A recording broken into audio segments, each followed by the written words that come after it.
तो लगातार हंगामा बयानबाजियों को लेकर चल रहा है, चेकिंग को लेकर चल रहा है और आपने देखा कि किस तरीके से पक्ष ही नहीं विपक्ष की तरफ से तो पहले भी सवाल उठाए जा रहे थे, लेकिन अब सरकार के तमाम नेताओं की तरफ से वीडियोस जारी करके कहा गया है कि हमारी भी चेकिंग हो रही है।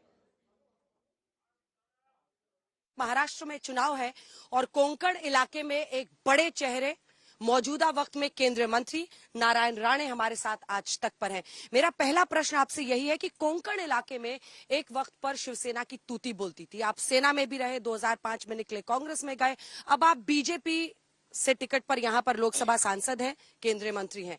इस बार असली और नकली की लड़ाई में असली सेना कौन साबित होगी? कोंकण के इलाके में क्या होगा? नारायण जी, असली सेना एकनाथ शिंदे की है।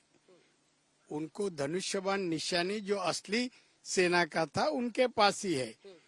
तो असली सेना एकनाथ शिंदे की है। फैसला तो जनता का। आप मेरे को पूरा करिए। आप क्वेश्चन लंबा चौड़ा पूछा, मुझे भी लंबा चौड़ा आंसर देंगे।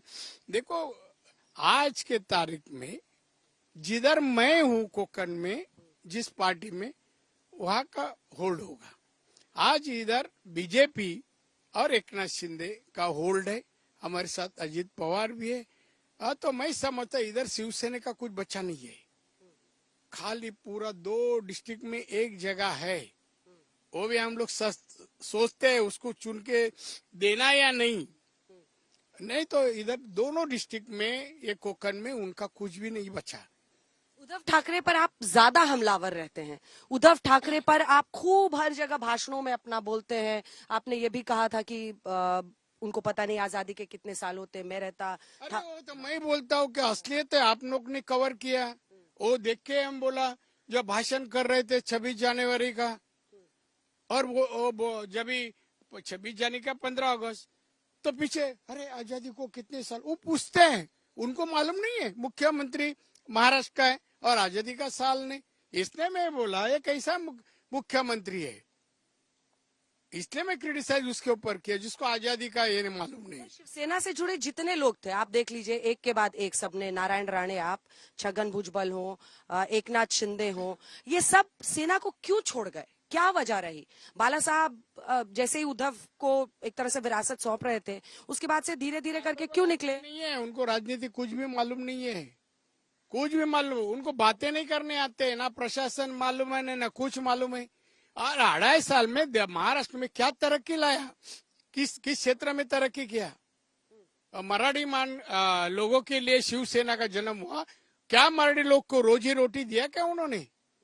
कुछ नहीं किया। इसलिए उनके साथ रहने का समझ नहीं है, उसमें बचपना जाता नहीं है। इसलिए बाला साहब जी को कहा, बाला साहब होते हुए, कि हम जा रहे, पार्टी छोड़ रहे, इससे मेरा नहीं जम रहा है। सबको बोल के निकल गया मैं। लेकिन सीटें तो उनकी आई लोकसभा चुनाव में सर, जब पार्टी दोफाड़ हुई उसके बाद से सीटें उनकी ज्यादा आई। शिंदे साहब कितने आई? दिल्ली में वो पीएम बनना चाहता है, गया क्या? पीएम हो गया क्या? वो बड़ी बड़ी खौफ दिखता है। अभी देखो 25 आएगी, अभी 25 आएगी, 288। उनको 25 भी नहीं आएगी। अभी वो चाहता है मुख्यमंत्री होगा। कैसा मुख्यमंत्री होगा? तो एक्सीडेंटली हो गया लास्ट टाइम मुख्यमंत्री शरद पवार जी के वजह से। हाँ, इस बार नहीं बनाएंगे अगर जीतती भी आघाड़ी तो? आघाड़ी कभी जीतेंगे नहीं, हम जीतने देंगे क्या? नहीं जीतेंगे। अगर महायुति सत्ता में आती है, सीएम किसको बनना चाहिए? आप बीजेपी में बेटे शिंदे साहब के साथ लड़ रहे हैं, सीएम किसको बनना चाहिए? देवेंद्र फडणवीस या एकनाथ? बीजेपी के नेता, वरिष्ठ नेता सीएम तय करेंगे। ये हमारे क्षेत्र के बाहर का क्वेश्चन है। ये आपका वाइड बॉल है। हाँ, तो बाहर का क्वेश्चन है। वाइड बॉल है, इसको आप डक करके साइड हो जाएंगे और 1 रन लेने के? वो देखेंगे नहीं, बैट ऊपर करके खड़े रह जाएंगे। मतलब जो डिसीजन होना है वहां से होना है। यस। उद्धव ठाकरे ने कल एक वीडियो डाला कि उनकी चेकिंग हो रही थी, चॉपर पे सामान निकाला गया। वो कह रहे विपक्ष के नेताओं की, ये इलेक्शन कमीशन का फ्लाइंग स्क्वाड चेकिंग नहीं कर रहा, सिर्फ उनकी विपक्षी नेताओं की चेकिंग हो रही है। ऐसा कुछ नहीं है, वो देखता नहीं है। उसको डर काहे के लिए? चेकिंग क्या इलेक्शन कमिश्नर कर रहा है। हर हेलीकॉप्टर जाता है तो उसमें चेकिंग होती है, छोटा प्लेन जाता है उसमें चेकिंग तो होती है। तो उसको इतना क्या खराब लगा कि हमारा हो रहा है?